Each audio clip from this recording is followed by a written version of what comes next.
விஜய் டிவில super singer மற்றும் cook with Comali show மூலியமா மக்கள் மனசுல இடம் பிடிச்சவங்க தான் சிவாங்கி. இதுல பிரபலமானது மூலியமா ஒரு சில படங்களையும் நடிச்சிருக்காங்க. இந்த நிலையில சிவாங்கி ரீசெண்ட் இன்டர்வியூல அவங்களோட பிரேக்கப் ஆன ரிலேஷன்ஷிப் பத்தி பேசியிருக்காங்க. இப்ப இந்த விஷயம் தான் சோசியல் மீடியால வைரல் ஆயிட்டு இருக்கு. அதுல சிவாங்கி என்ன சொல்லிருக்காங்கன்னா, இதுக்கு முன்னாடி நான் ஒரு ரிலேஷன்ஷிப்ல இருந்தது உண்மைதான், ஆனா அது எனக்கு பிரேக்கப் ஆயிருச்சு. இப்ப நான் சிங்கிளா தான் இருக்கேன். மேலும் எனக்கு பிரேக்கப் ஆன நேரத்துல ரொம்ப கஷ்டமா இருந்துச்சு. அது எனக்கு நிறைய வலிகளை கொடுத்துச்சு.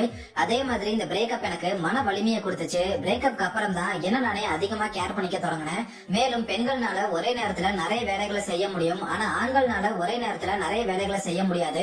அதனால ஆண்கள்னால ரிலேஷன்ஷிப்பையும் ஒழுங்கா மெயின்டைன் பண்ண தெரியாது. சோ ஒரு ஆணை நம்ம ரொம்ப நச்சரிச்சோம்னா அவங்க ரொம்ப கடுப்பாயிருவாங்க. ஆனா அவங்கள ஃப்ரீயா விட்டோம்னா அவங்களே நம்மள தேடி வருவாங்க. அதே மாதிரி என்னோட அனுபவத்துல பார்த்தபடி பொண்ணுங்க அதிகமா லவ் பண்ணாங்கன்னா அந்த ரிலேஷன்ஷிப் நிலைச்சு நிக்காது. அண்ட் ஒரு பையனுக்கு அந்த பொண்ணு எப்படி லவ் பண்றான்றது முக்கியம். அதே மாதிரி ஒரு பொண்ணுக்கு அந்த பையன் எப்படி ட்ரீட் பண்றான்றது முக்கியம். மேலும் ஆண்களை பொறுத்தவரை ஒரே நேரத்துல நிறைய வேலைகளை செய்ய முடியாது. அதனால ரிலேஷன்ஷிப்பையும் ஒழுங்கா மெயின்டைன் பண்ண முடியாது. சோ ஒரு பொண்ணு போய் பையனுக்கு ப்ரப்போஸ் பண்ணிட்டு அதுக்கப்புறம் அந்த பையன் அது பண்ணல இது பண்ணலன்னு கம்ப்ளைண்ட் சொல்லக்கூடாது. அதனால ஒரு பையன் நம்மளை தேடி வந்தா நல்லா பாத்துப்பாங்கன்னு என்னோட அனுபவத்துல சொல்றேன்னு சிவாங்கி சொல்லியிருக்காங்க. சிவாங்கியோட இந்த இன்டர்வியூ தான் இப்ப சோசியல் மீடியால பயங்கரமா வைரல் ஆயிட்டு இருக்கு.